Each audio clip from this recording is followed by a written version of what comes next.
a werewolf shifter romance audiobook written by Mr. V. Chapter 1, The Blood Trial. A shard of ice lodged itself in Mira's throat. Her pulse hammered against her temples like a war drum. From her perch on the granite outcropping, she watched the packs gathering below. Music, laughter, the rich smell of elk roasting over open flames. It all felt like mockery. The ritual fire in the center of the circle cast writhing shadows that made the mountain air seem alive with judgment. Yet she remained invisible, a phantom among her own people. She pressed her mother's pendant against her chest, smooth crystal wrapped in silver wire, still warm from her body heat. Her mother had pressed it into her palm on her deathbed, a human woman who had loved and been loved by the Pax Beta. Now all that remained was this pendant and the suffocating weight of fear. Her mother had whispered, "When blood fails, crystal remembers. Only you will understand." Mira had never solved that riddle. Corvin, her half-brother, stood near the flames. He moved like a blade, all precise angles and predatory confidence. A cluster of young adults surrounded him, their faces bright with anticipation. Tomorrow at moonrise, they would all complete the blood trial, their wolves emerging for the first time. And she would remain human. Not only that, she knew Corvin's cruelty ran deeper than ambition. His eyes, pale as winter frost, often tracked her through the crowd with silent promises of violence. She was a stain on his pure lineage, and he couldn't tolerate it. He was the golden son, the true beta heir, and she was the shameful half-breed. His hunger for power was tangible, a dark pressure that weighed on the entire pack. As a result, his viciousness was something everyone overlooked because his strength was undeniable. She saw him as the embodiment of the pack's buried hatred, a monster she'd feared her entire life. That night she sat alone, staring at the moon, already full, a cold witness to the chaos in her heart. A wolf howled somewhere on the lower slopes, the sound haunting and beautiful. She traced the crystal in her pendant, feeling its strange warmth. "When blood fails, crystal remembers," her mother had said. "It's not just protection. It's a map to surviving without a pack. For you alone." She'd left that mystery unsolved, a puzzle Mira couldn't piece together. She didn't know what terrified her more, being cast out or facing the wilderness alone with nothing but a pendant and whispered riddles. Perhaps it was fate that her father, the Beta, chose that moment to find her. He looked at her with mingled pity and shame.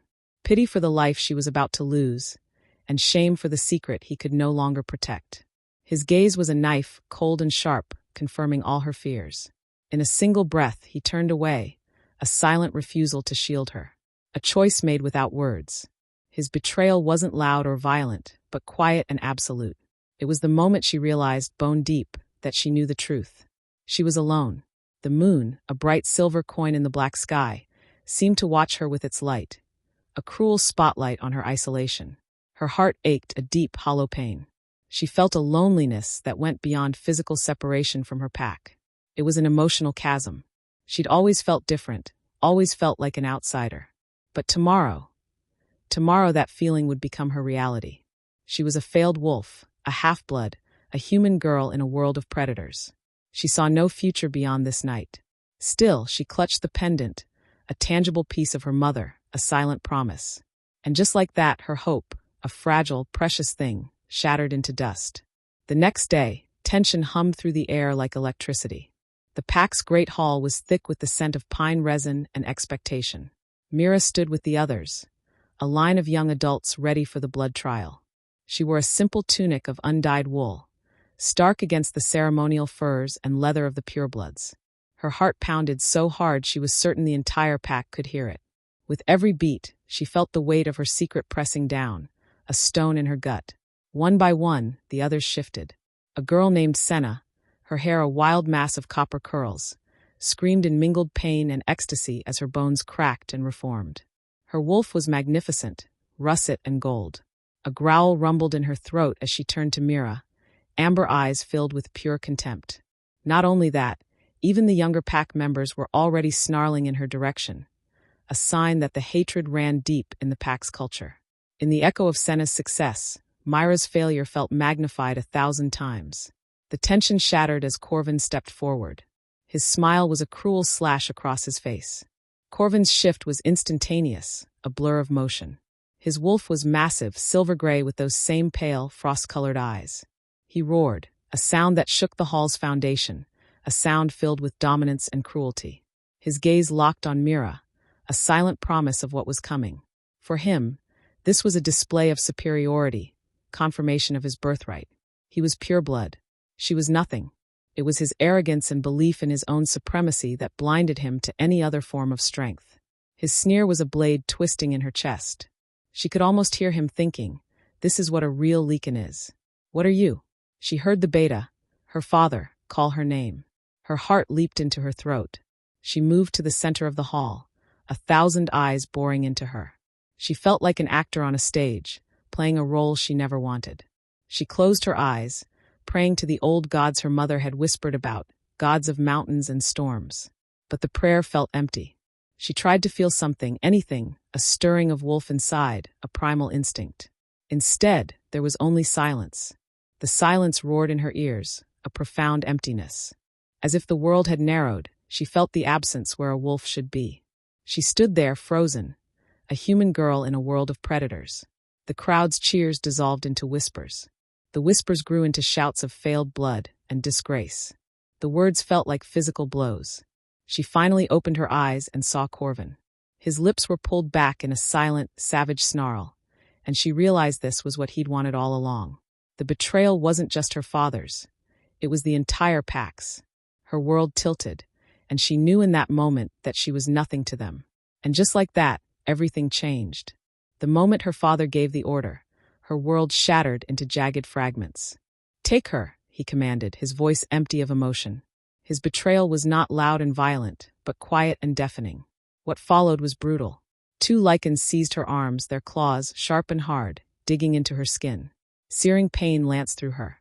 She struggled, her human strength useless against their power. The scent of their rage was thick, choking. Corvin stepped forward, his wolf form looming, a symbol of all her fears. "The shattered peaks will do what we cannot," he snarled, promising a swift, brutal end. Her heart pounded like a caged animal. She wasn't just being banished, she was being sentenced to death. A new wave of panic surged through her as she saw a small creature being thrown into the transport cage with her, a white raven with blood-red eyes. The pack believed red-eyed birds were death omens, cursed creatures. He was nothing but a helpless, unwanted thing, a mirror of herself. Because of his cursed appearance, he was condemned to die with her.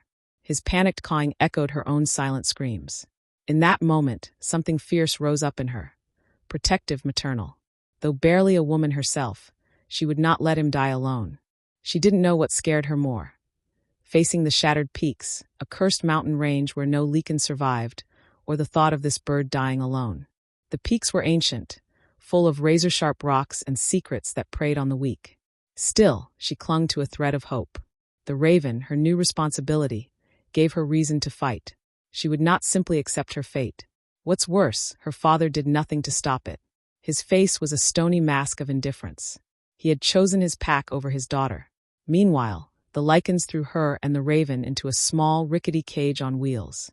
The sound of the lock clicking shut echoed in her mind, final. The pack cheered, their shouts a cacophony of hatred and prejudice. She sat there, hunched over the trembling bird, a small white ball of feathers. He pressed against her hand, his trust a small, precious gift in the chaos. The transport jolted forward, the wheels on the dirt rode a steady, rhythmic thud. It was the sound of her past receding, her old life disappearing behind her.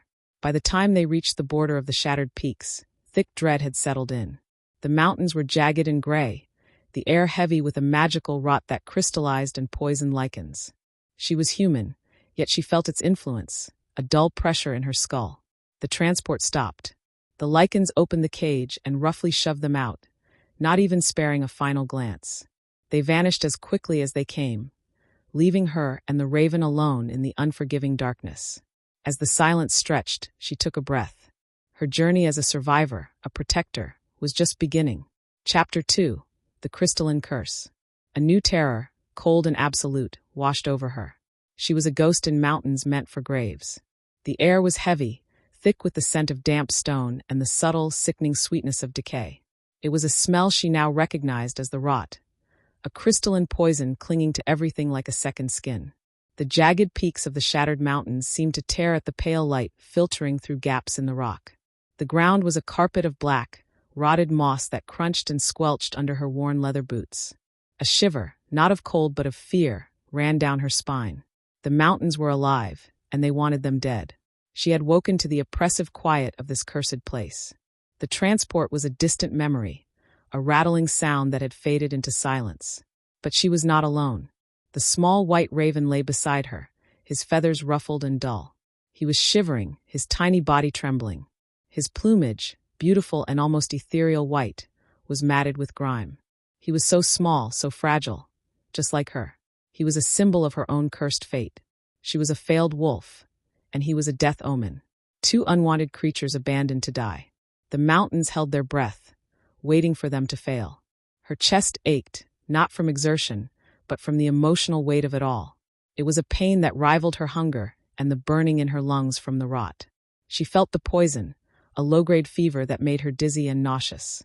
A bitter taste coated her tongue, and she knew she had to move away from this area. She had to find cleaner air. But where? What could she do? In her old life, she'd had a pack to rely on. Now she had only herself. No matter how hard she tried, the feeling of helplessness gnawed at her. She felt the cold reality of her situation like a physical blow. She didn't know what scared her more, the mountains, the raven's sickness, or the cold, hard fact that no one was coming for them. The silence stretched, the lack of wind, the stillness of the rocks. It was all wrong. It was the quiet of a hunting ground. Her human senses, though not as keen as a lycan's, screamed at her. She felt watched. A new surge of terror, cold and absolute, washed over her. What was out there? She didn't know. Her heart pounded so loudly, she was sure the entire mountain could hear it. Her world had just ended, and now it seemed her life was about to end with it. The raven, she decided to call him Ash, whimpered, a low-pained sound that cut through Mira's despair. His tiny body was burning hot, his breathing coming in ragged gasps. He was dying. In that moment, something inside her shifted.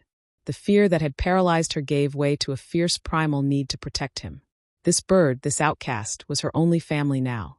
She would not let him die. She would not let Corvin win.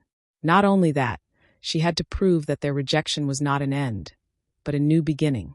She felt it clear as day, a purpose she had never known before.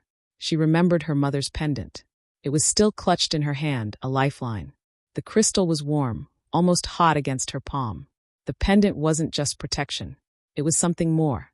Her mother had written notes, tiny, cramped words etched into the silver wire wrapping. Notes about plants that grew in harsh places, plants that could heal and poison. But these plants were different here. They were twisted, misshapen by the rot. Their colors were muted, their shapes distorted. The smell was off. What if the rot had changed them? What if the cure had become poison? She didn't know what scared her more, acting or doing nothing. Her heart raced. The old Mira, the timid girl, would have frozen. But this new Mira, the one forged in fire and betrayal, was different. Her body moved on instinct. She found strange moss growing on a rock face. It glowed faintly, pulsing with a soft blue-white light. The moss was beautiful, but it was also a product of the rot. Could she trust it? She had to, because there were no other options. She scraped some off. The texture was strange, like wet silk. She crushed it in her hands. A sharp, medicinal scent filled the air, not unpleasant, like wintergreen and stone. The pulp was luminescent, shimmering. She felt a connection to it, as if the mountain watched her take this leap of faith. Without thinking, she smeared the pulp on Ash's feverish body. He gave a soft caw. She waited. Time stood still. Her breath caught. The moss pulsed with faint light, a beacon of hope in the darkness. A beat later, Ash's trembling stopped. His breathing became even, soft. His body temperature dropped to normal. He nuzzled her hand, his trust a powerful force that filled her with purpose. She had done it. She had saved him. Her belief in herself and in her mother's legacy solidified. She had defied death. And just like that, everything changed. Days later, the victory felt fragile. They were still in the shattered peaks. They were still hungry. Their survival, a fleeting moment of triumph, had become a desperate, unending struggle. The constant hunger gnawed at her stomach. Ash, a tiny bird, needed to eat. So her goal shifted again. No longer just a protector. She had to be a provider. She had to hunt. But what could a human do in mountains like these? She was not a natural predator. Her body was not built for the chase. She used her mother's pendant, studying the tiny notes etched into the wire. The notes spoke of tracking, of silent movements, of using terrain to her advantage. Never even held a weapon. Her hands, which once held soft fabrics and delicate tools, now held a sharpened rock bound to a stick with vine. Crude but deadly. She felt a deep connection to this new identity, a hunter, a survivor. She was no longer just the beta's daughter. She was Mira of the Shattered Peaks. She tracked a snow hare, its white fur a tiny spot against the black moss. It was difficult. The ground was treacherous. The rocks were a maze of sharp edges and hidden drops. And the rot was a constant low thrum in her head. She had to learn to be silent, to be patient, to be a predator. It was a new, frightening world. Yet with every step she took, she felt a strange sense of belonging, a feeling that she was finally where she was meant to be. The moment their eyes locked, the hare froze. Her body moved on instinct. Without thinking, she threw the makeshift spear. It was a clumsy throw, but it was enough. The weapon found its mark. The hare fell still. She felt a strange mix of triumph and sorrow. She had taken a life, but she had also saved one. She knelt beside the small body, a silent prayer of thanks on her lips. She was a hunter now. She was a survivor. She was a mother to a tiny white raven who needed her. As the silence roared, she knew this was her destiny. And just like that, her world had purpose. Her old life was gone. Her new one had begun. The Shattered Peaks, once her prison, was becoming her home. Survival became legend, whispered on the wind. She was no longer a girl, but a ghost. Years passed. The timid girl who had been cast out was gone. In her place stood a formidable young woman, forged by the mountain's unforgiving embrace. The years had sculpted Mira into a survivor. Her skin was sun-bronzed and weathered. Her muscles, lean and strong, were testament to countless hunts. She moved with silent, confident grace, her old fear replaced by quiet vigilance. Her hair, once a neat braid, was now a wild cascade of dark brown waves streaked with silver from the mountain minerals, a symbol of her freedom from the pack's rigid rules. Ash was no longer a tiny, shivering bird. He was a magnificent raven, his wingspan nearly 3 feet. His white plumage gleamed like fresh snow, and his red eyes held ancient wisdom. He was her constant companion. The bond between them was more than friendship. It was a silent, unbreakable pact of survival. He was her family, her protector, and her only link to a world she had left behind. They were two halves of a whole. Two outcasts who had found a home in the one place they were meant to die. Their cave, a deep fissure in the granite, was a sanctuary carved from curses. She had made it into a home. The walls were decorated with intricate patterns made from dried moss and crystalline fragments, a testament to her knowledge of the mountain's unique flora. She had learned to distinguish the plants, to use them to her advantage. She had found a way to use the rot, the very thing that was meant to kill them, as a tool for survival. Because of this, she was the only one who could survive in this cursed place. The open loop of her mother's words, "When blood fails, crystal remembers," was finally being resolved. She had not only survived, she had thrived. In the quiet hours, she would look at Ash, watching him preen his feathers. His chest would rise and fall with the steady rhythm of a powerful creature, and she would feel a deep sense of peace. She had saved him, but their isolated peace was about to be shattered. On the other side of the peaks, the rot, once it contained poison, had begun to spread. She knew it. She felt it in the subtle shift of the air, the change in the quality of light. She could see it in the way the animals in her territory were acting, skittish, desperate. The rot, a silent, malevolent force, was growing stronger. She could not ignore it forever. The outside world, the world that had rejected her, was coming back to haunt her. It was a normal day. The sun, a pale disk behind the rocky peaks, cast harsh shadows. Mira was teaching Ash a new hunting signal. Her voice was a soft murmur in the quiet mountains. Her raven, a powerful, intelligent creature, moved with silent grace, his red eyes focused on her. She had a deep emotional connection to this place, an almost telepathic link to Ash. She was at peace. She was home. But then a foreign scent, a mix of fear and desperation, caught Ash's attention. He cawed loudly, a sharp warning that made the hair on her arms stand up. She felt it too, the scent of a pack, a hunting party. They were not from her old pack, but from a neighboring one. She and Ash moved, silent as shadows, to a vantage point. From there they watched, hidden behind jagged rocks. The hunters, all men, moved with slow, lumbering movements. They were clearly weakened, their movements clumsy and uncoordinated. Their eyes, though filled with a hunter's focus, were dull and listless. The rot had taken hold of them. It was a poison that not only weakened their bodies but also their minds. She saw one of them fall, coughing up black crystalline shards. The others ignored him, moving on with singular, desperate focus. That's why they were here. The rot was spreading, and they were looking for a cure. She felt a pang of pity for them. They were suffering, and she knew the cause. She felt the irony of it all, that the human they had so readily rejected was immune to the curse that was slowly killing them. Her human blood, once a source of shame, was a source of strength in this new world. It was a twist of fate, a brutal irony. As a result, her role had changed from a simple survivor to something more.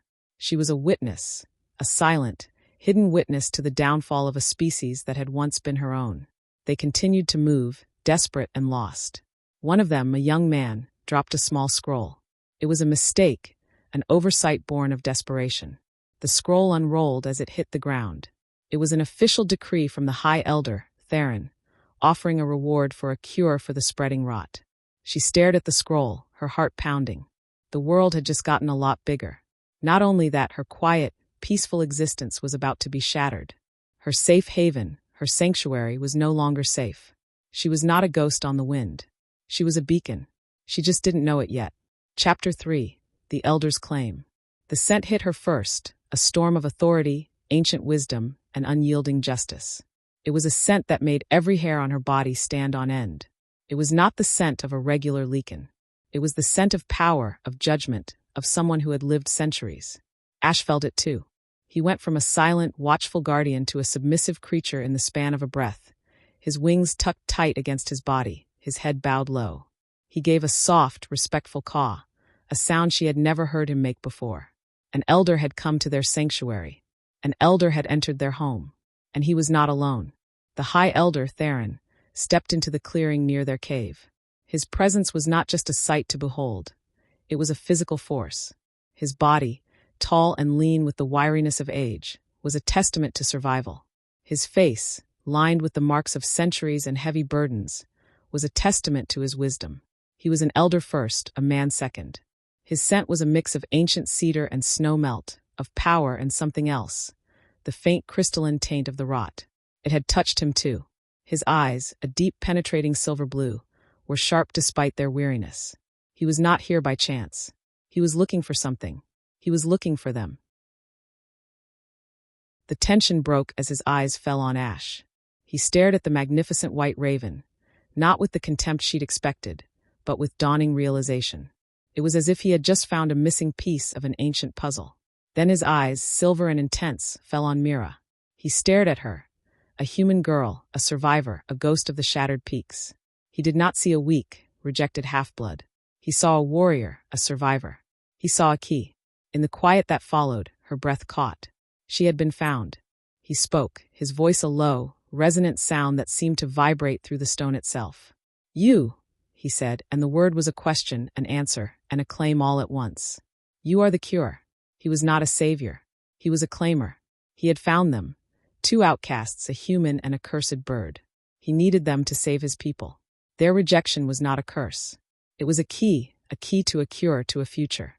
In the stillness that followed, her world tilted on its axis. Her old life, her new life, her past, her future.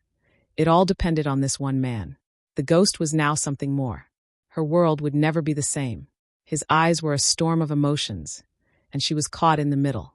The past was no longer just a memory. It was standing right in front of her. The silence in the clearing was heavy, thick with tension that was almost suffocating. Ash, a magnificent white raven, was still in his submissive posture, a gesture Mira had never seen him make. His eyes, usually fierce and intelligent, were now filled with deep primal respect for the man who stood before them. She, on the other hand, was frozen in caution.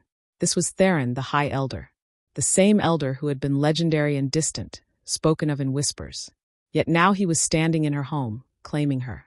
Theron's silver-blue eyes, though aged, were sharp and focused. They burned with an intensity that saw right through her. He was not an elder on a throne, but a hunter in his own right.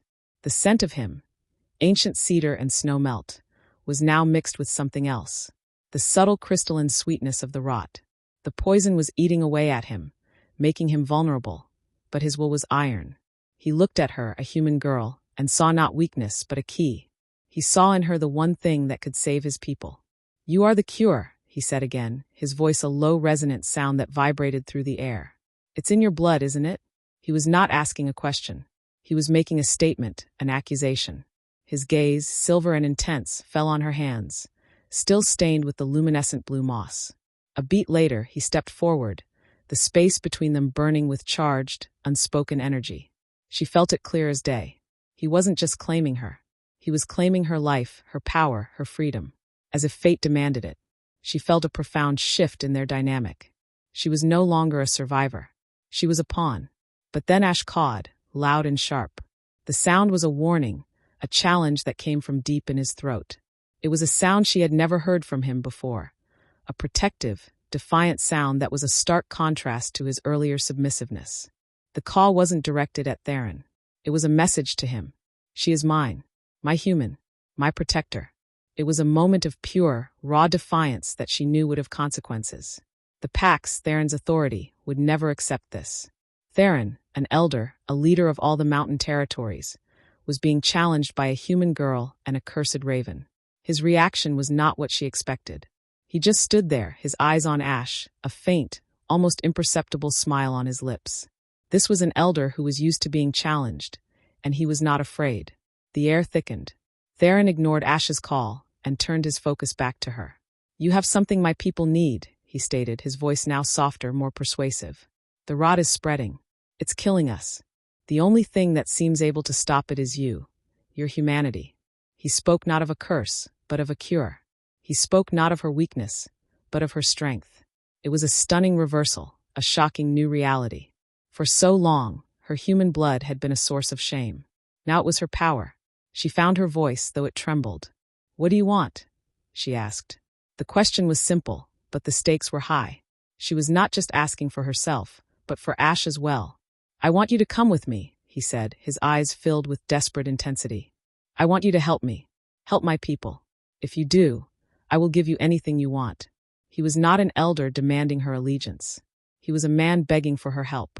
The plea was a powerful hook, a promise of a better life. But could she trust him? Could she trust an elder? A man who had just claimed her, a human, as his own? "And Ash?"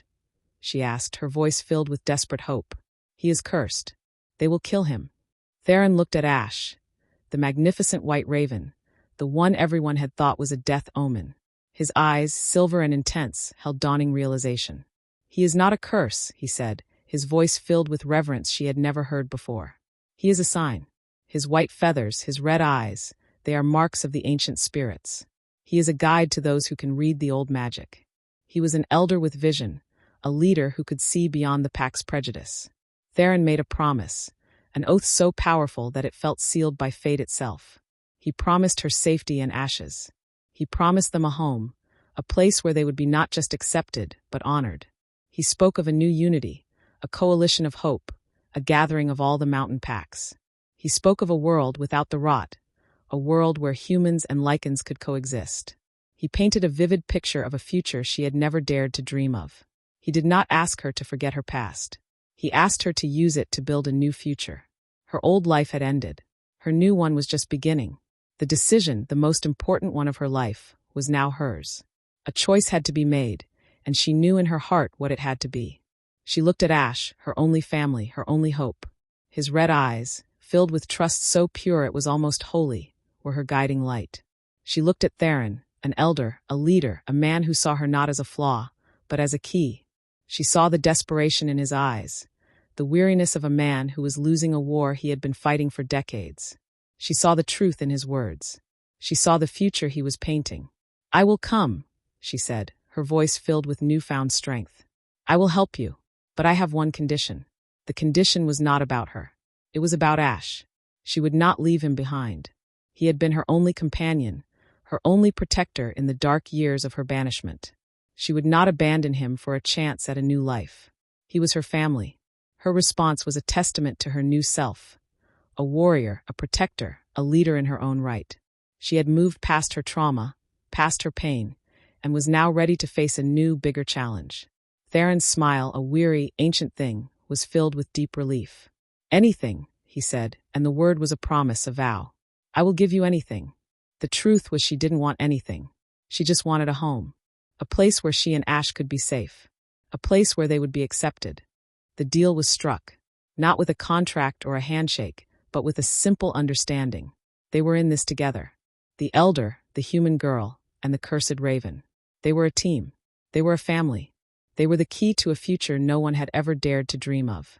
As the wind shifted, she looked back at the shattered peaks, her home for so long. It had been a place of despair, a place of survival. But it had also been a place of growth, a place where she had found her strength, her purpose, her voice. She was no longer a ghost. She was a healer. She was a leader. She was a key to a new future. Theron, an elder who had lost his way, had found his guide. Mira, a girl who had lost everything, had found a home. Ash, a bird who had been cursed, had found his purpose. Their journey was just beginning. Their story was just beginning. The future, with all its hopes and dangers, was a blank slate, and they would write it together.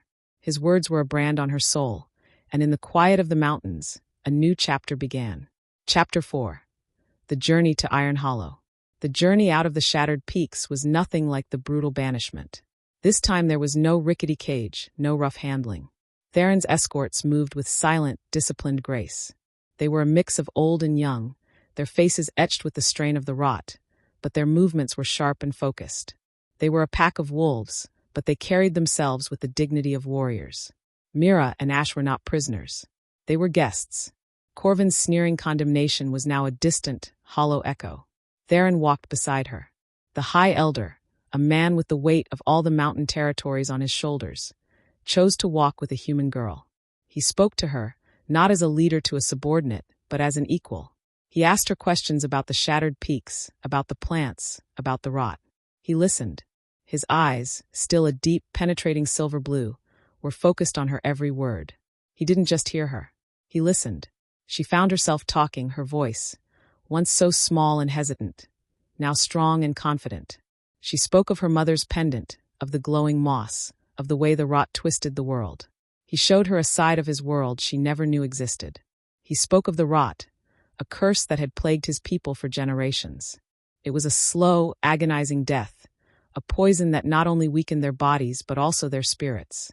He spoke of a time when the lycans were strong, when they were unified before the rot had separated them, making them fearful and territorial.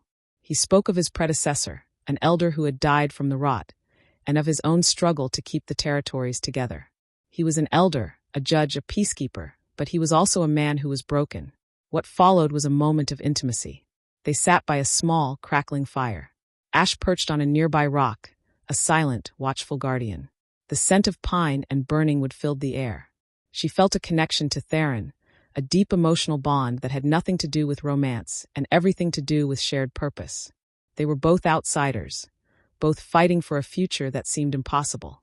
He was an elder without true power, and she was a queen without a pack. They were two halves of a whole, two lost souls who had found each other in the darkness. "My mother was human," she said quietly, breaking the comfortable silence. "My father was the beta. Everyone saw her as a weakness, a stain on his legacy." Theron nodded slowly. "I knew your father, a good man but bound by old fears." He paused, his silver eyes reflecting the firelight.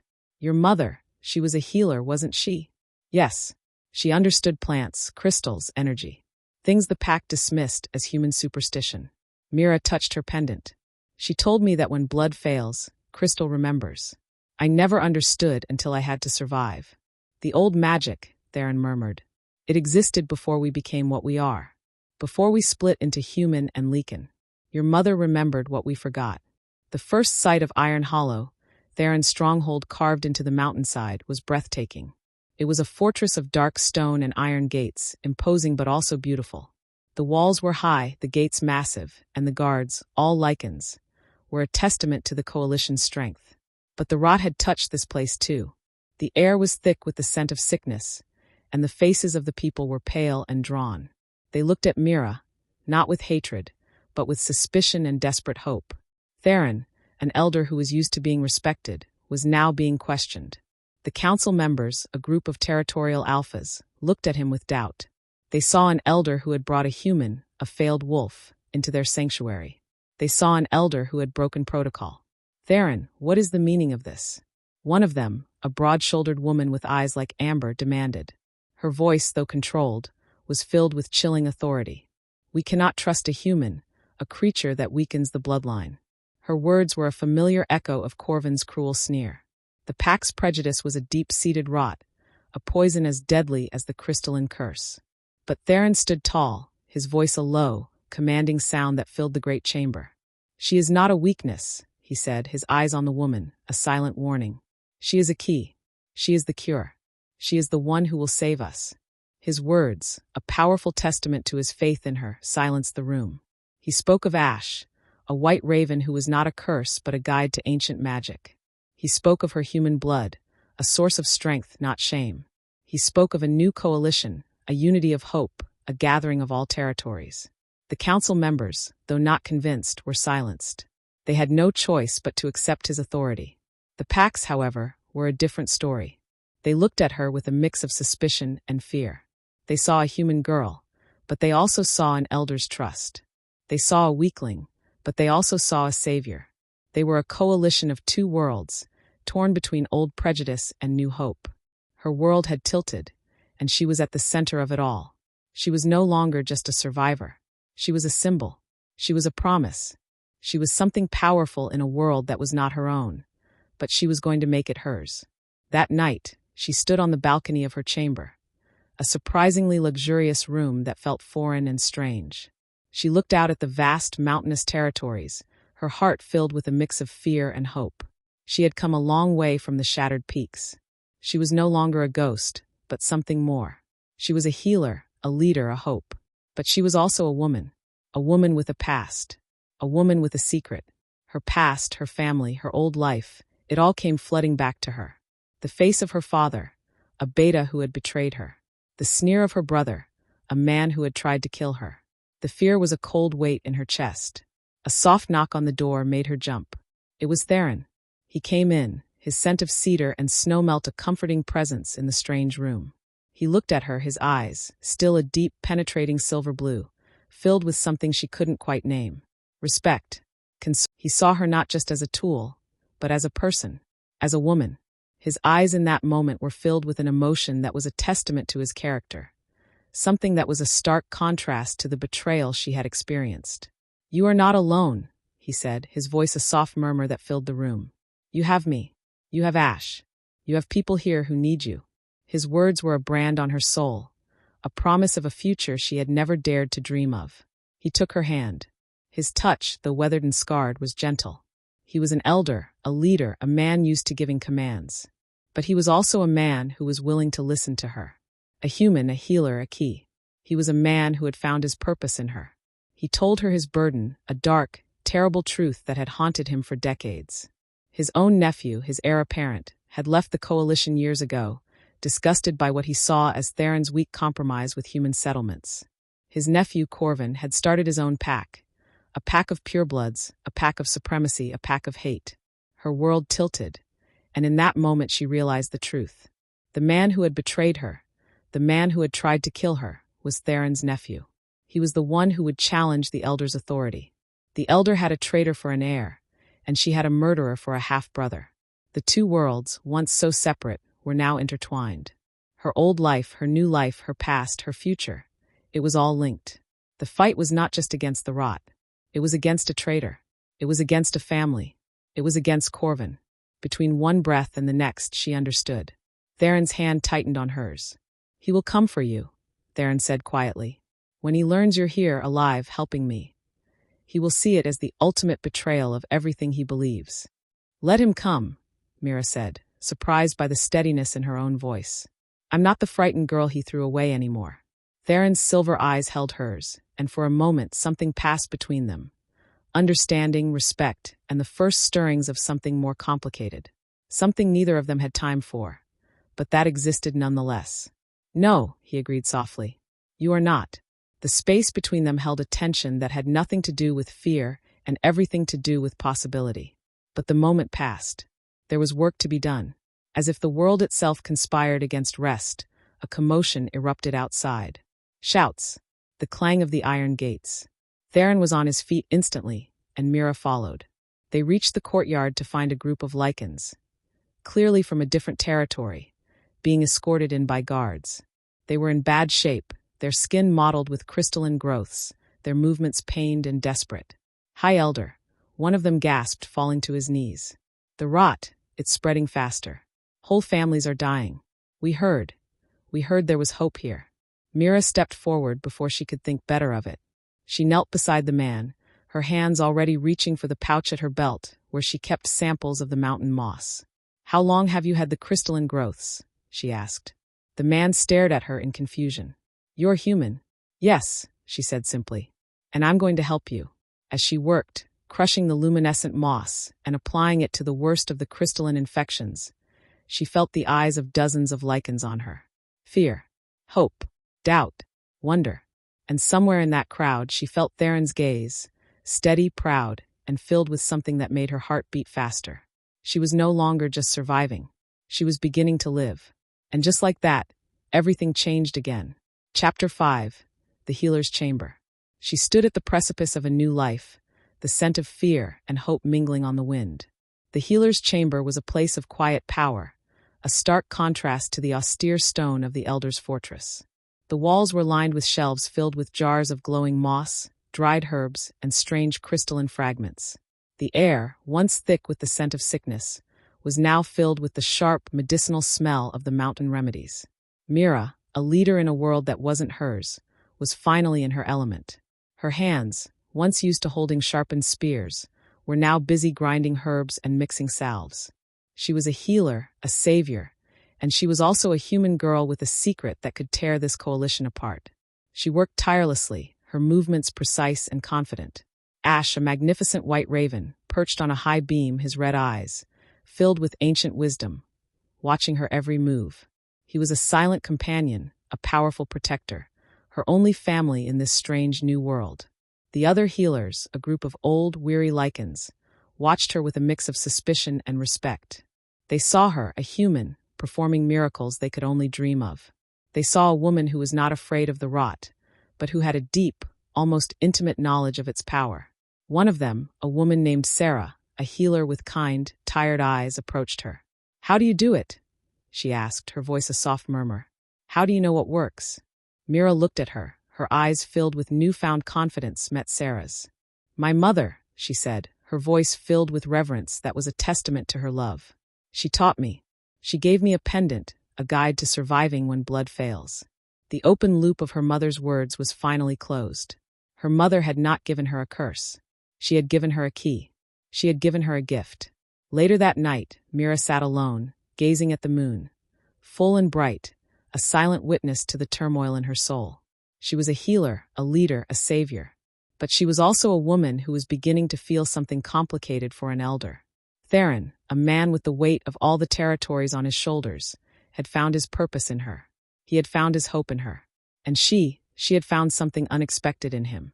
But their connection was a fragile thing, a complication that could tear this coalition apart. He was an elder. She was a human. And he had a nephew, a traitor who was a threat to their work, their coalition, and their lives.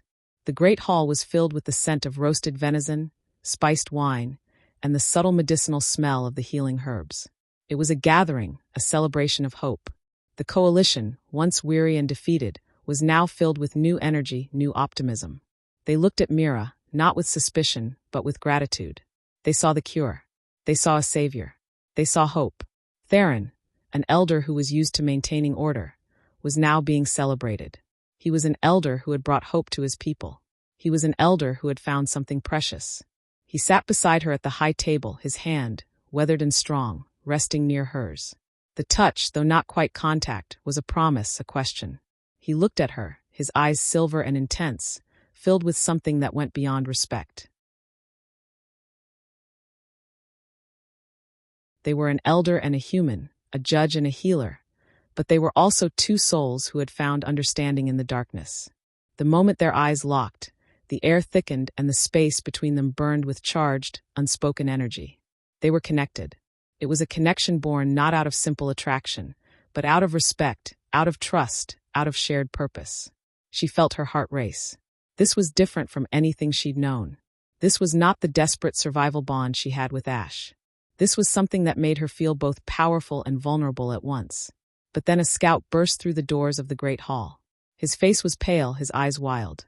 "Hi, Elder," he gasped, falling to one knee. "Corvin. Corvin's pack is at the border. They demand entry. They demand the human." The hall fell silent. The laughter, the music, the scent of celebration, it all disappeared in an instant. Theron was on his feet, his entire body radiating authority. How many? 50 warriors. Maybe more. They're armed for war. Mira stood slowly, her heart pounding but her mind clear. She had known this moment would come.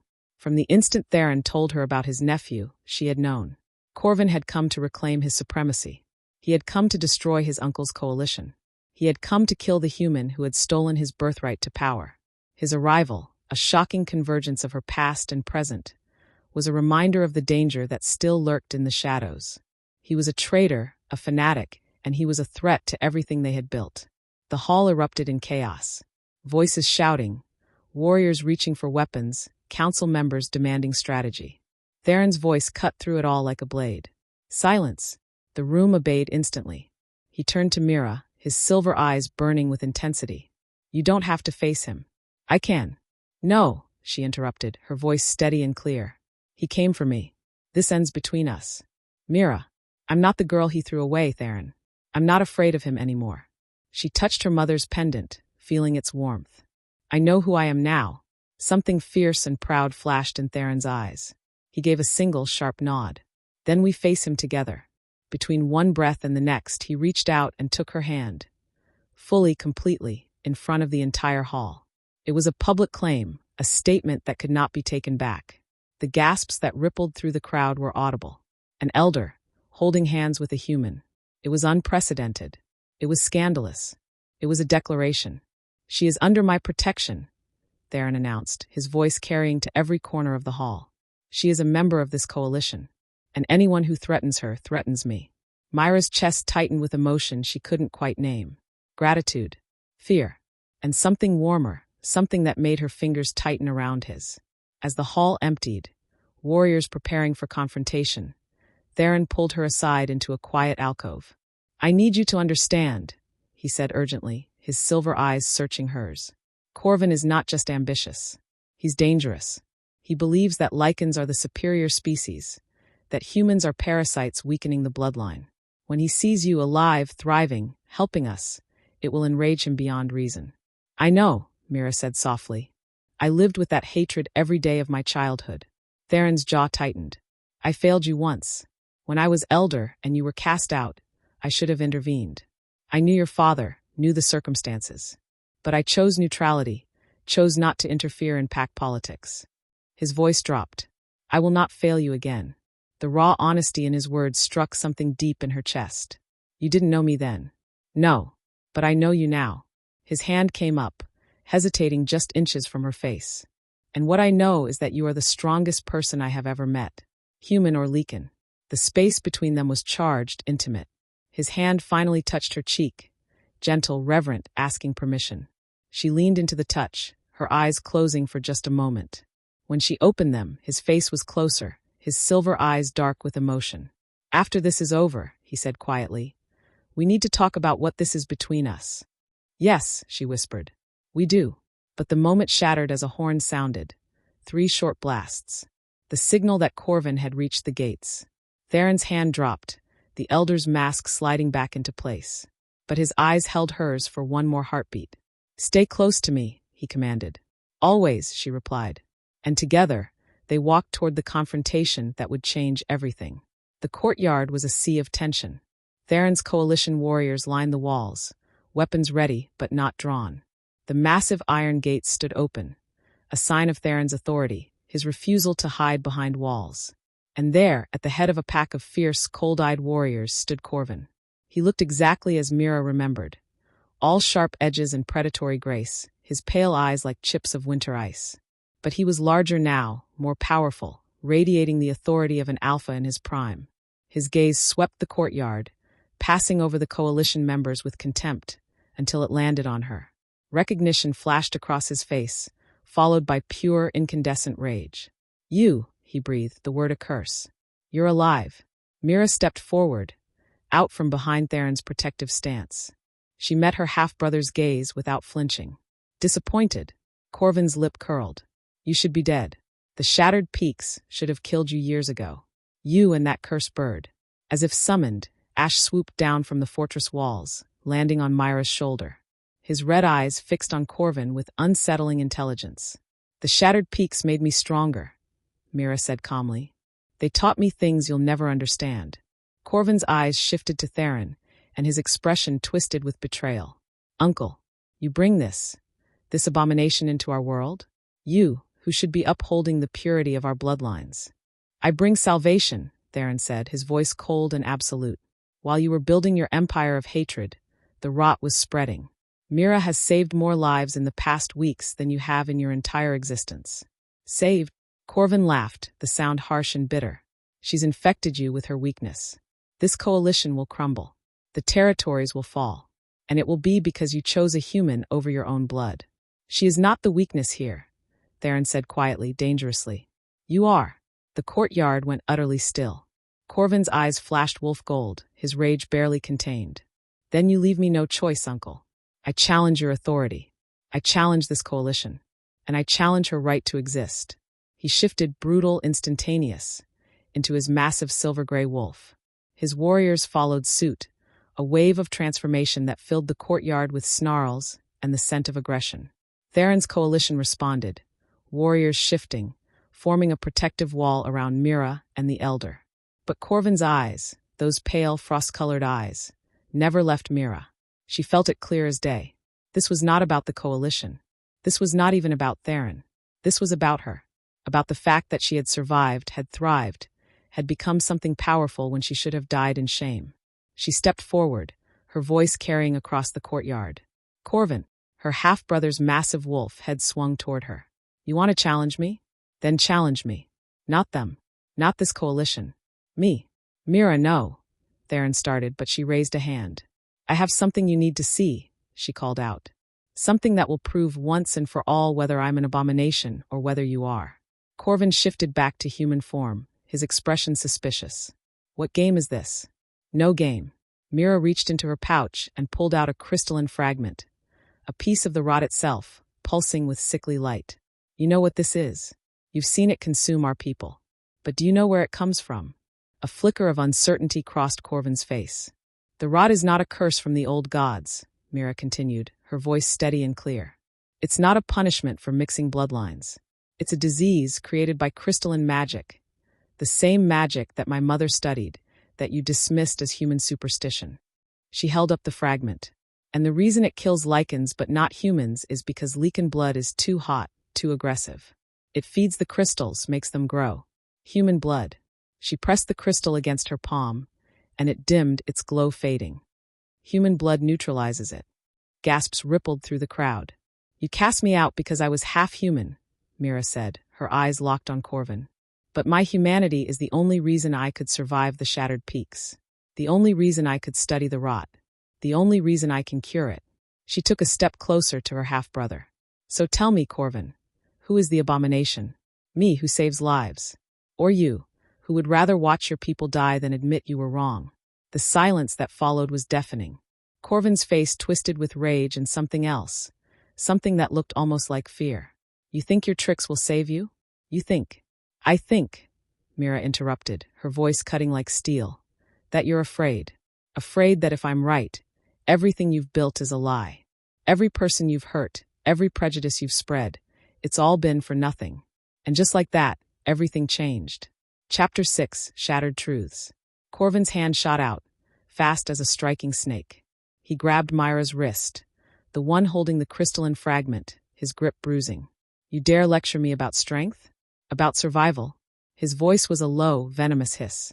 "I am the future. Pure blood. Pure power." But before he could tighten his grip further, Ash launched from Mira's shoulder with a piercing cry. The white raven's talons raked across Corvin's face, forcing him to release her and stumble back. Theron moved in an instant, placing himself between Mira and her half-brother. His presence was a wall of authority. "Enough," he commanded, his voice resonating with centuries of power. "This ends now, Corvin." But Corvin was beyond reason. Blood dripped from the scratches on his face, and his eyes had gone fully wolf, pale gold and feral. "You choose her over me? Over your own blood. You stopped being my blood the day you chose hatred over honor," Theron said quietly, and the words carried more weight than any shout. What followed was chaos. Corvin's warriors surged forward, and Theron's coalition met them. The courtyard erupted into violence, snarls, the clash of bodies, the scent of blood and aggression thick in the air. But Mira's focus was singular. She saw her father in the crowd, the beta who had betrayed her, who stood now among Corvin's warriors. His face was a mask of conflict, torn between his son and his daughter. Their eyes met across the battlefield, and in that moment, Mira saw something shift in his expression. Regret, shame, and finally decision. He shifted, his wolf form powerful and dark, and instead of attacking the coalition, he turned on one of Corvin's warriors, blocking a strike that would have killed a young coalition fighter. "No," Corvin roared, seeing his father's betrayal. "What are you doing?"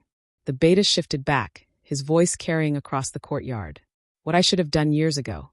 Protecting my daughter." The words hit Mira like a physical blow. After all these years, after all the pain, he was choosing her. But Corvin's rage was a living thing now. His shift was violent, uncontrolled, and something was wrong. The crystalline fragments of the rot that had been merely surface infections on other lycans were embedded deep in his body. As he shifted, they began to glow, not with the sickly light Mira had seen before, but with something brighter, more volatile. "He's consumed by it," Sarah gasped from somewhere behind Mira. "The rot, it's not just infecting him. It's become part of his power." Mira understood in a flash of horror. Corvin hadn't just been spreading supremacist ideology. He'd been using the rot, weaponizing it somehow, letting it fuel his strength while it slowly consumed him from within. "Corvin, stop," Theron commanded. "The rot is killing you. Let us help." "I don't need help from traitors." Corvin's wolf form was massive, crackling with crystalline energy. "I am evolution. I am the future of our species. And I will burn away every weakness, starting with her." He lunged, not at Theron, but at Mira. A calculated strike meant to eliminate her before anyone could react. But her father was faster. The beta threw himself between them, taking the full force of Corvin's attack. Crystalline claws tore through flesh, and the sickening sound of impact echoed through the suddenly silent courtyard. The beta fell, blood pooling beneath him. "No!"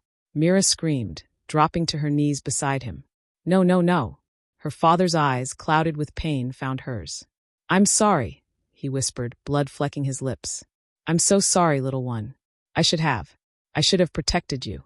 "Don't talk," Mira said frantically, her hands already reaching for her pouch, for the healing moss, for anything. "I can fix this, I can." But even as she worked, she knew. The crystalline poison from Corvin's claws was spreading too fast, too deep. It was the rot in its most aggressive form, and it was consuming him. Her father's hand caught hers, stilling her desperate movements. "Forgive me," he said. "Forgive your foolish father." "I forgive you," Mira choked out, tears streaming down her face. "I forgive you, Papa. I forgive you." His eyes closed with a final, shuddering breath. And something inside Mira shattered and reformed in the same instant. The girl who had feared her father's rejection was gone. In her place was a woman who had just lost him, but who had also, in his final moments, been chosen. She stood slowly, her hands covered in her father's blood, and turned to face Corvin. Her half-brother stood there, his massive wolf form panting, crystalline energy crackling around him.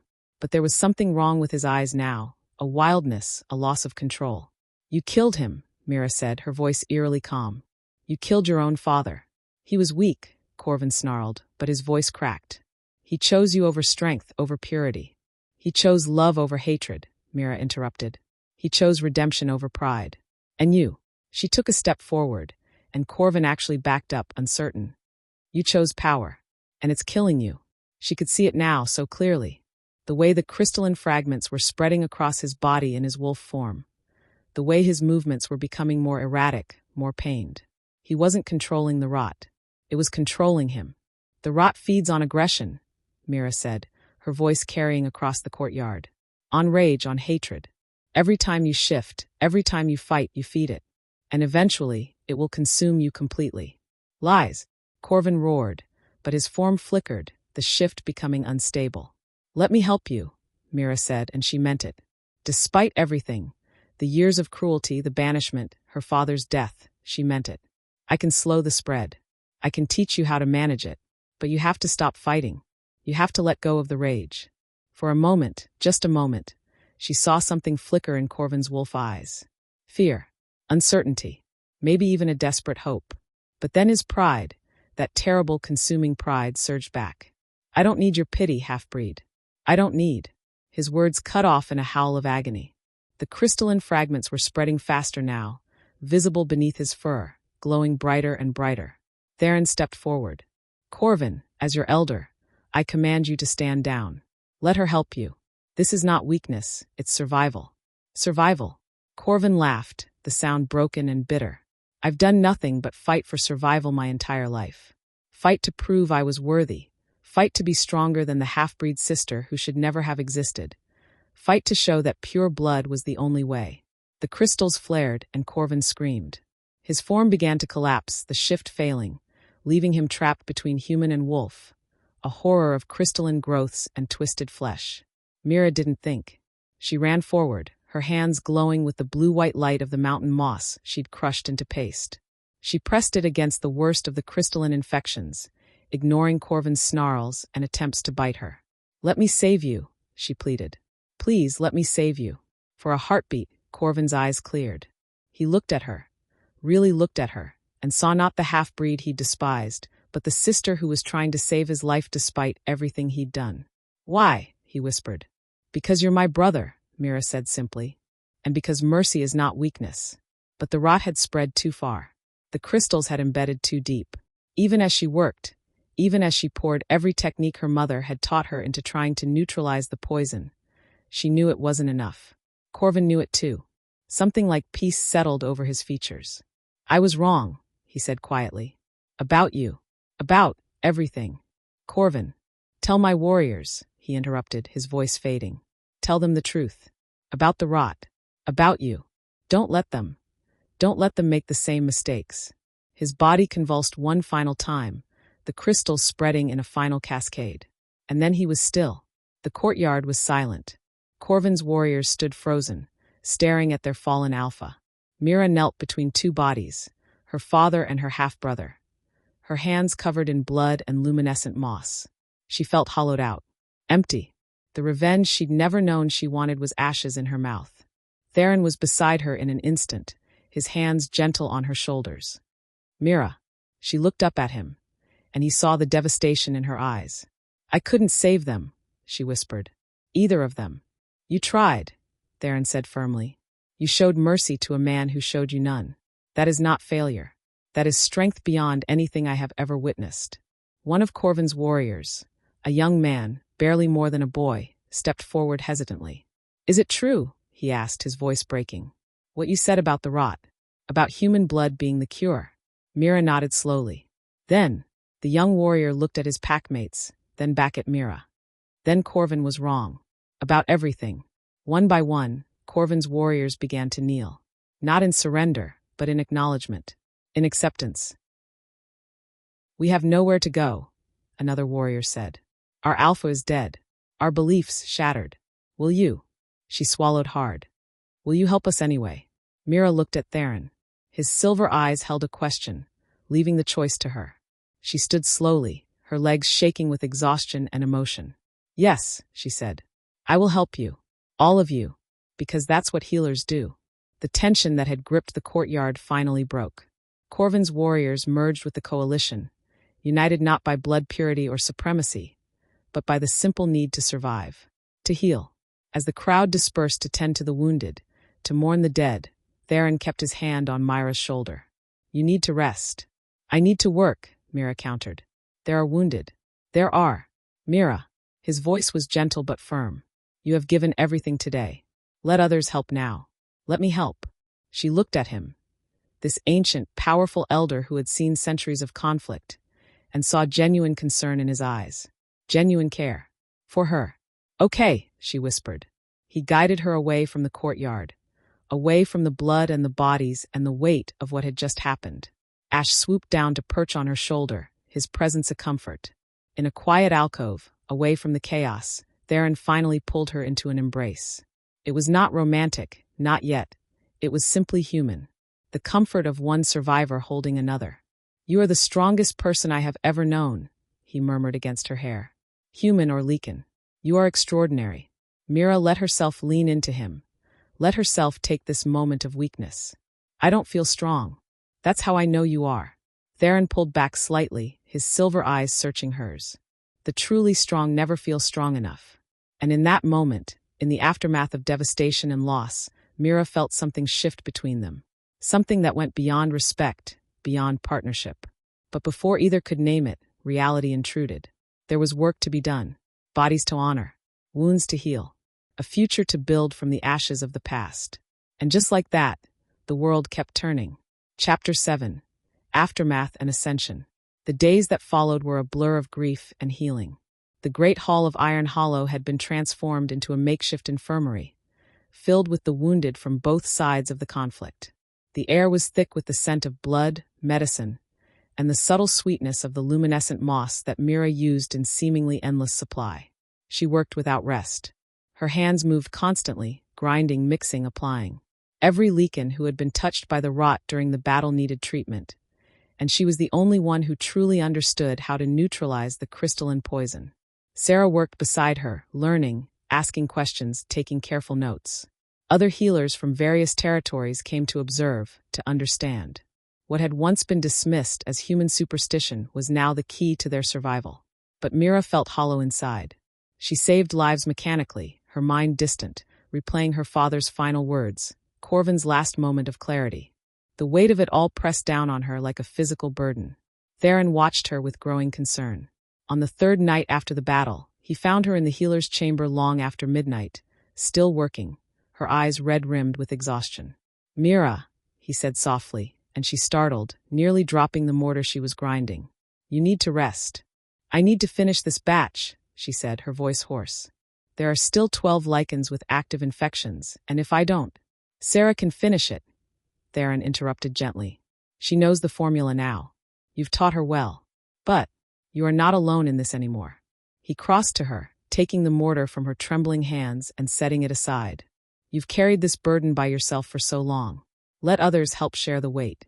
Mira's composure, held together by sheer willpower for days, finally cracked. "He died for me," she whispered. "My father. After everything, after years of. He died for me." "Yes," Theron said simply. "He did. And his final act was one of love and redemption. That is how he should be remembered. And Corvin," her voice broke. "I couldn't save him. I tried, but I couldn't. Corvin was consumed by his own hatred long before the rot took him," Theron said firmly. "You showed him mercy he didn't deserve. You tried to save a man who had sentenced you to death. That speaks to your character, not to any failure." The tears came then, finally, and Theron pulled her into his arms. This time, the embrace was different, deeper.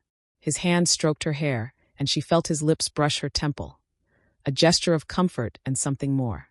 "I've lost everyone," Mira sobbed against his chest. "My mother, my father, even Corvin. Everyone who shared my blood is gone." "No," Theron murmured. "You have Ash. You have Sarah and the healers who follow you. You have this coalition. And you have—" He paused, tilting her face up to meet his eyes. "You have me. If you'll have me." The silver of his eyes was warm, intense with emotion he'd been holding back. "I know I'm ancient by your standards. I know there are a dozen reasons why this is complicated. But I need you to know that what I feel for you goes beyond gratitude, beyond respect. You have become essential to me in a way I never expected." Mira's breath caught. "Theron." "You don't have to answer now," he said quickly. "You're grieving. You're exhausted. I just needed you to know that you are not alone. Not now. Not ever, if I have any say in it." For the first time in days, Mira felt something other than grief. A warmth spread through her chest, tentative but real. I feel it too," she admitted. "This connection between us. I don't understand it, but I feel it." Theron's thumb brushed away her tears. "Then that's enough. For now, that's enough." He guided her to her chambers, and for the first time since the battle, she slept, deeply, dreamlessly, with Ash perched watchfully nearby and the knowledge that someone was standing guard over her heart. The next morning, Mira woke to find the fortress transformed. Word had spread beyond Iron Hollow. News of the battle, of Corvin's death, of the half-human healer who could cure the rot. Delegations from distant territories were arriving, each seeking help, seeking hope. The courtyard was filled with lycans from packs Mira had never even heard of. Some were sick, covered in crystalline growths. Others were healthy but afraid, seeking to learn how to prevent the infection. Theron stood at the fortress entrance, greeting each delegation with his characteristic dignity. But Mira noticed the change in how he was received. There was new respect in the other Alpha's eyes, new deference. He had backed the right choice, and his coalition was now the strongest force in the territories. When he saw Mira emerge from the fortress, his entire face softened. He held out his hand to her, and she took it without hesitation. Together, they addressed the assembled lycans. "The rot is not a curse from the gods," Theron announced, his voice carrying across the courtyard. "It is a disease born of crystalline magic, and we have found the cure, not in pure blood or supremacy, but in cooperation, in unity between human and lycan." He gestured to Mira. This woman was cast out, sentenced to death, for being half-human. Yet she survived where no pure blood could. She mastered the very mountains that were meant to be her grave. And now, she offers her knowledge freely to all who need it. A murmur rippled through the crowd, respect, wonder, and in some faces lingering doubt. An older Alpha stepped forward, his face grizzled and scarred. "The old ways taught us that mixing blood weakens us. How do we know this isn't just a temporary solution? How do we know the rot won't return stronger?" Mira stepped forward, her voice clear and steady. "Because I've lived in the heart of the rot for years. I've studied it, learned its patterns. The crystalline infection feeds on aggression, on the heat of lycan blood during transformation. Human blood is cooler, more stable. It neutralizes the crystals." She held up a vial of the luminescent moss mixture. "This isn't magic. It's medicine, and I can teach your healers how to make it. I can show your people how to identify early infections. But it requires letting go of old prejudices. It requires accepting that strength comes in many forms." The grizzled Alpha stared at her for a long moment, then slowly nodded. "Then teach us." One by one, the other Alphas echoed the sentiment. Even those who clearly harbored doubts about a human couldn't argue with results. Too many of their people were dying. Pride was a luxury they could no longer afford. As the crowd dispersed to begin organizing the massive training effort, Theron squeezed Mira's hand. "You were magnificent," he murmured. "I was terrified," she admitted. "That's what made it magnificent."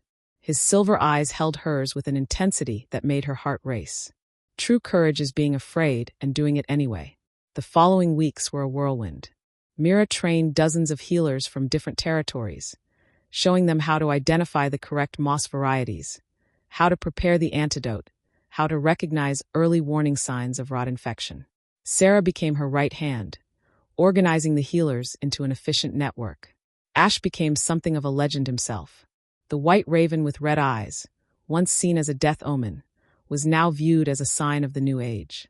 Children would point and whisper in awe when he flew overhead. But not everyone was pleased with the changes. A faction of conservative lycans, led by an Alpha named Varen, resisted the new order. They gathered in secret, spreading whispers that Theron had been corrupted by human influence, that the coalition would weaken the lycan species beyond recovery. Mira heard the whispers, but tried to ignore them. She had too much work to do, too many lives depending on her knowledge. It was Theron who was more concerned. "Varen is dangerous," he told Mira one evening as they walked the fortress walls together. "He doesn't have Corvin's charisma, but he has something worse, patience. He'll wait, build support, and strike when we're vulnerable." "What can we do?" Mira asked. "We keep doing exactly what we're doing," Theron said. "We save lives. We prove that the new way works. And he paused, turning to face her fully. "We show them that bonds between human and lycan are not weakness, but strength." The way he looked at her made Mira's pulse quicken. They were alone on the wall, the moon bright overhead, Ash roosting somewhere nearby. "Theron," she said softly, "what are we doing? Whatever this is between us." "I don't know," he admitted. "I've lived centuries, Mira. I've seen countless bonds form and break. But I've never felt anything like what I feel when I'm with you. You make me remember why I became an elder. To protect, to serve, to build something better than what came before. He took both her hands in his. I'm asking you, in front of the moon and the mountains, to stand beside me not just as a healer to an elder, but as an equal, as a partner. As what? Mira whispered, her heart pounding. As the one I choose, Theron said simply. For however long you'll have me. It wasn't a declaration of eternal love. It wasn't a romantic fantasy. It was something more real. A commitment forged in blood and healing, in shared purpose and mutual respect. Mira felt the rightness of it settle into her bones. Yes, she said. I choose you too. Theron's smile was like sunrise. He cupped her face in his hands, his thumbs tracing her cheekbones. May I kiss you? Please, Mira breathed. The kiss was gentle, reverent, a question and an answer, a promise and a beginning. His lips were warm against hers, tasting of cedar and snowmelt and something uniquely him. When they finally pulled apart, both were breathless. I've waited a long time for this, Theron murmured against her forehead. How long? Mira asked, a smile tugging at her lips. Since the moment I saw you in the shattered peaks, standing fearless before an elder with a cursed bird on your shoulder. He chuckled softly. I knew then that you would change everything. They stood together on the wall, his arm around her shoulders, her head resting against his chest. And for the first time since the battle, Mira felt something like peace. But peace in their world was always temporary. A commotion at the gates shattered their quiet moment. Shouts, the sound of weapons being drawn, and then most ominous, absolute silence. Theron and Mira rushed down from the wall to find the courtyard filled with tension. A single figure stood at the center. A massive lycan, even larger than Corvin had been, with fur the color of storm clouds and eyes like molten gold. But it was his scent that made Mira's blood run cold. It was familiar somehow, an echo of something she'd encountered before but couldn't quite place. The scent of wilderness, of untamed power, of something that had never bent to any elder's authority. The stranger's golden eyes swept the courtyard, passing over Theron with casual disregard, until they locked on Mira. And when he spoke, his voice was like thunder rolling across mountains. So, you're the human everyone's talking about. The one who tamed the shattered peaks. I am, Mira said, stepping forward despite Theron's protective gesture. And you are. The stranger's lips curved into a predatory smile. My name is Cade, and I've come with a warning. The rot you've been fighting? It's not the real threat. It's just a symptom. The courtyard erupted in confused murmurs, but Cade's eyes never left Mira's. There's something deeper, something older, corrupting the crystalline magic at its source. And if it's not stopped, everything you've built here will crumble. Theron stepped forward, his voice cold with authority. And how would you know this? Cade's smile widened, showing teeth. Because I've been to the source. I've seen what's coming. And trust me, Elder. His golden eyes flicked to Theron with something like pity. Your coalition won't survive what's heading this way. Not without her. He pointed directly at Mira. As the silence roared through the courtyard, Mira felt the world tilt once again. Just when she'd found peace, found purpose, found love, a new threat emerged. And this one, she sensed, would test everything she'd become. The ghost was now a leader. But the true battle was just beginning. And just like that, everything changed. Chapter 8. The Rogue's Revelation. Cade's presence was a storm contained in flesh. He stood in the center of the courtyard, radiating raw, untamed power that made even Theron's ancient authority seem civilized by comparison. This was not a lycan who had ever bent knee to any elder, any pack, any law but his own. Ash, who had been calm even in Theron's presence, gave a sharp, agitated caw and took flight, circling overhead with unusual distress. Explain yourself, Theron commanded, his voice sharp as steel. What do you mean the rot is just a symptom? Cade's golden eyes swept the assembled crowd with barely concealed disdain. I mean that while you've all been playing politics and fighting over bloodlines, something ancient has been waking up. The crystalline magic that infects your people? It's being corrupted at its source, the deep hollow, where the old magic was born. Mira's breath caught. Her mother had mentioned the deep hollow once, in whispers. A place where the boundaries between earth and magic were thin, where crystals grew with their own consciousness. That's a myth, one of the Coalition Alphas scoffed. A story to frighten pups. Cade's smile was sharp and humorless. Is it? Then explain why the rot started spreading 20 years ago. Explain why it's accelerating. Explain why even your miracle cure," he gestured at Mira, "only treats the symptoms, not the cause."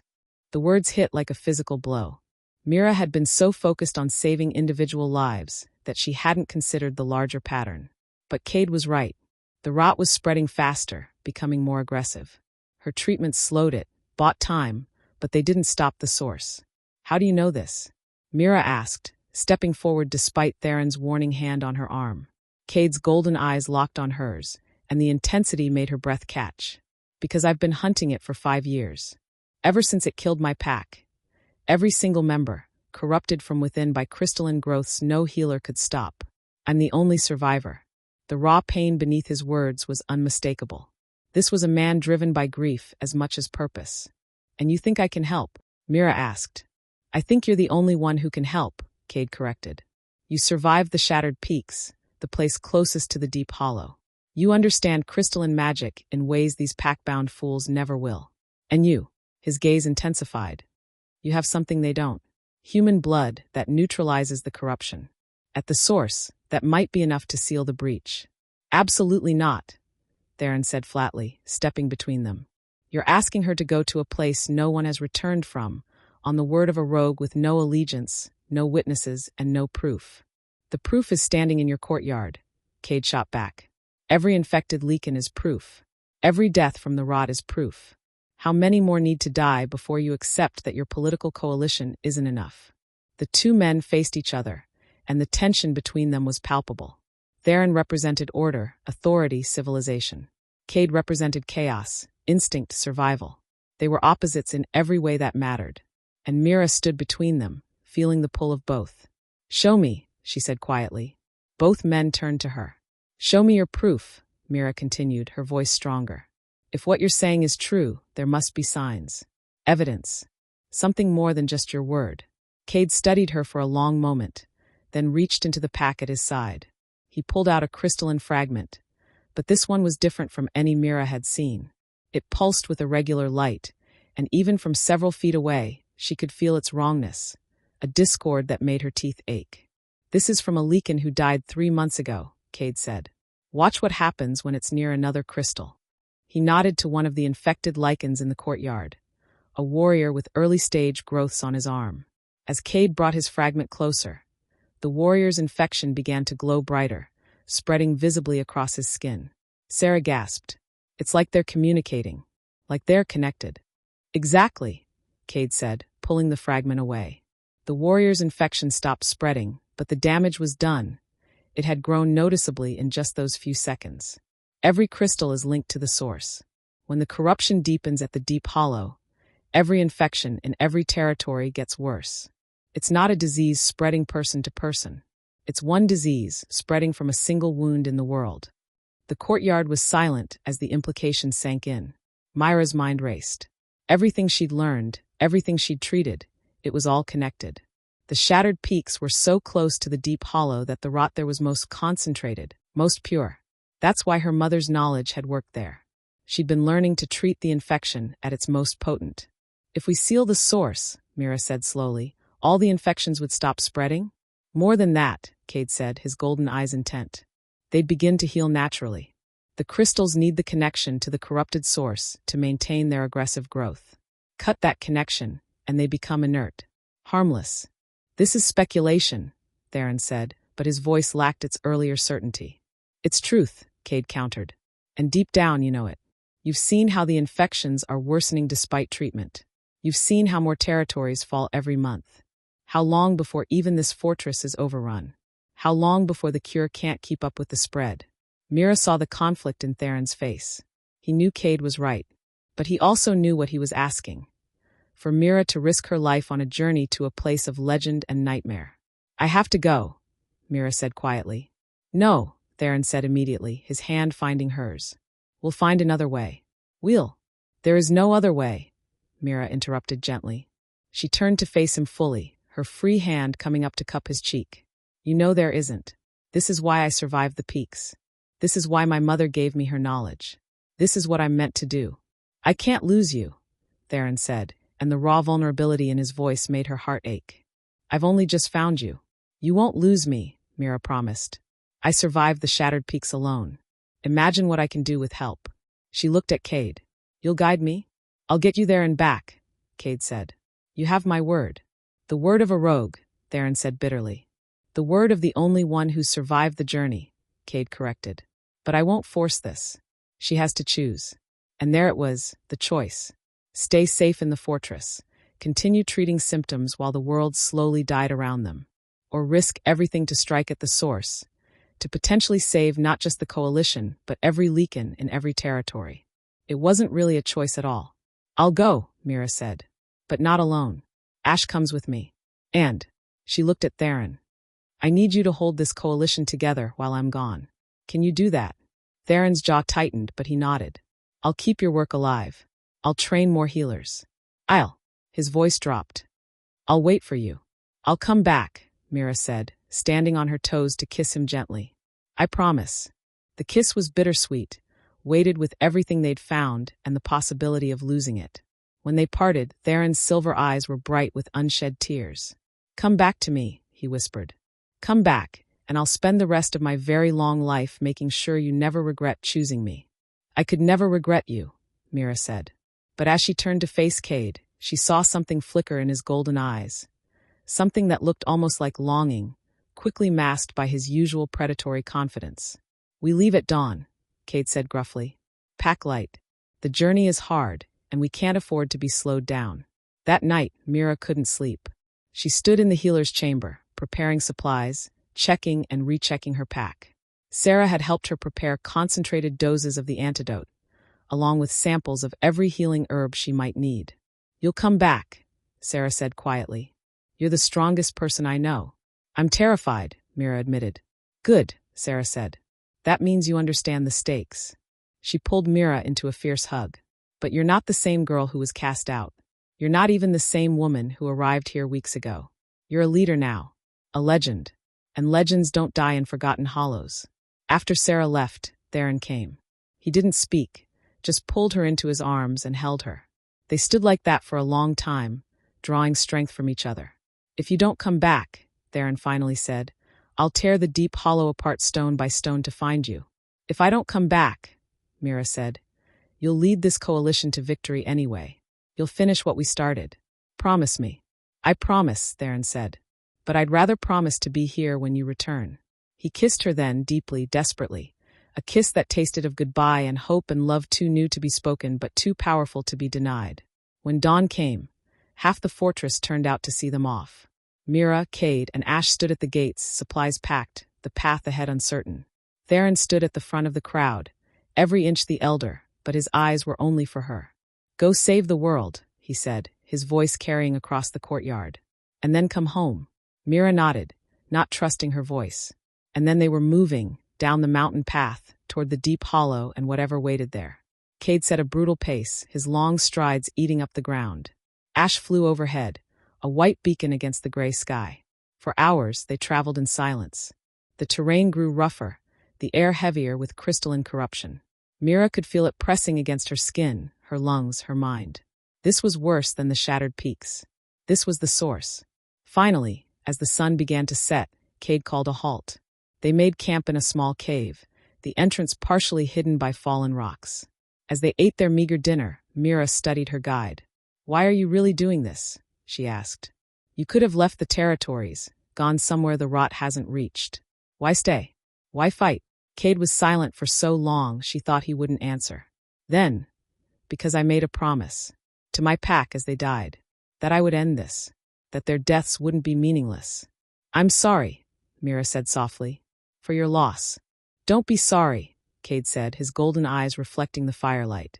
Be successful. That's the only thing that matters now. But as their eyes met across the fire, Mira felt something shift in the air between them. A recognition. A connection. Different from what she felt with Theron, rawer, wilder, less civilized. Cade felt it too. She saw it in the way his gaze intensified, the way his breathing changed. Get some rest, he said gruffly, looking away. Tomorrow gets harder. Mira lay down, Ash tucked against her side, but sleep was elusive. Her mind was full of Theron's face, the coalition depending on her, the impossible task ahead. And underneath it all, the awareness of Cade's presence just a few feet away, keeping watch. This was the true test. Not just of her healing knowledge, but of who she'd become. The girl who'd been cast out was truly gone. In her place was a woman who would walk into the heart of darkness to save a world that had once rejected her. She was Mira of the Shattered Peaks. She was the human who'd mastered crystalline magic. She was the key to the cure. And tomorrow she would prove it. As Ash's head tucked under his wing and Cade's golden eyes scanned the darkness beyond their camp, Mira felt the weight of destiny settling over her shoulders. The deep hollow awaited, and with it the truth about the rot's origin, and perhaps the truth about her own purpose in this world. The future was unwritten. The path was dangerous, but she would walk it anyway, because that's what heroes do. And just like that, her story, their story, continued into the unknown. Epilogue. 3 weeks later. Theron stood on the walls of Iron Hollow, staring toward the mountains. 3 weeks since Mira had left. 3 weeks of silence. 3 weeks of holding the coalition together through sheer force of will while his heart was walking toward danger in the company of a rogue. Still no word, Sarah said softly, coming to stand beside him. No, Theron said. But I would feel it. If she were gone, I would know. The elders' bond? Sarah asked. Something deeper than that, Theron admitted. Something I've never felt in centuries of life. A commotion at the gates made them both turn. A scout was running up the path, waving frantically. Elder, you need to see this. Theron's heart leaped into his throat as he raced down from the walls. Had they found her? Was she? He burst through the gates and stopped dead. The infected lycans in the courtyard, dozens of them who'd been slowly dying despite treatment, were changing. The crystalline growths were receding, turning gray and lifeless, crumbling away like ash. It's happening to all of them, the scout gasped. Every infected lycan in the fortress. The crystals are dying. Theron stared in wonder. There was only one explanation. She'd done it.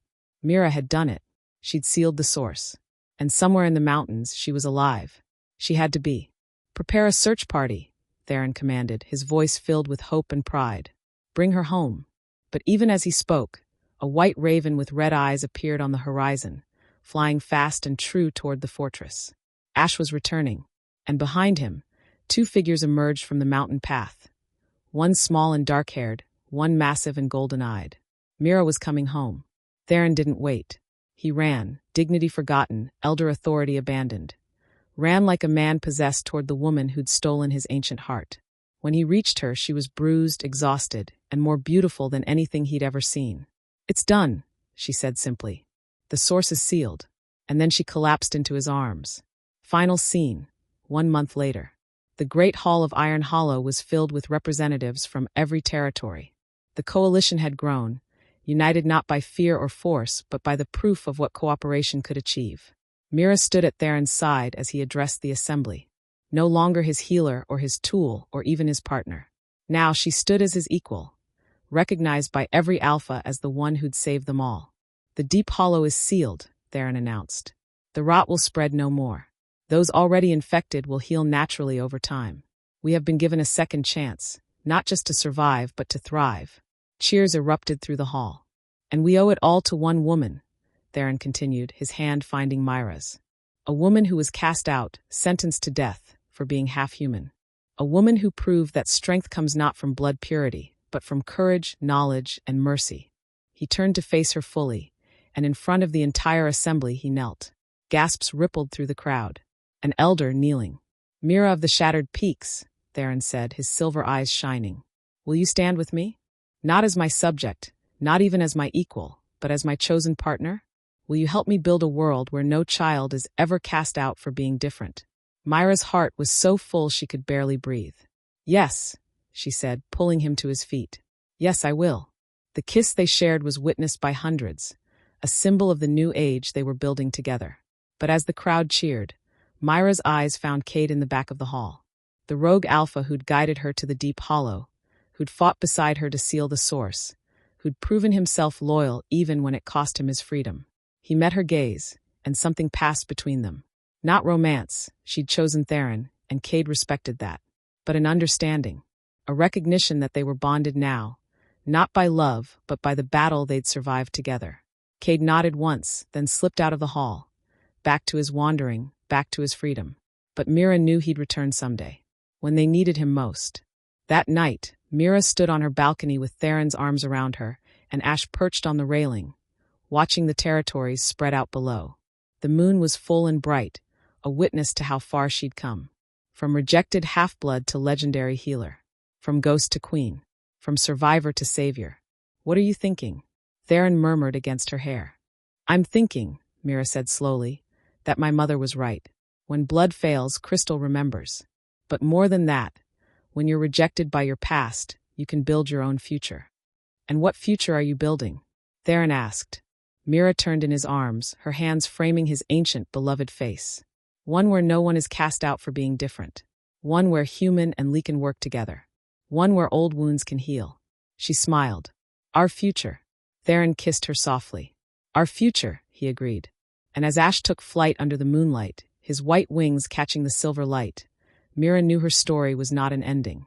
It was a beginning. The rot had been defeated. The coalition was strong. And somewhere in the mountains, mysteries still waited to be discovered. But whatever came next, she would face it not as a ghost or an outcast, but as who she truly was. Mira of the Shattered Peaks. Healer. Leader. Legend. And the woman who had taught the world that the greatest strength comes not from purity, but from the courage to embrace what makes you different. The end.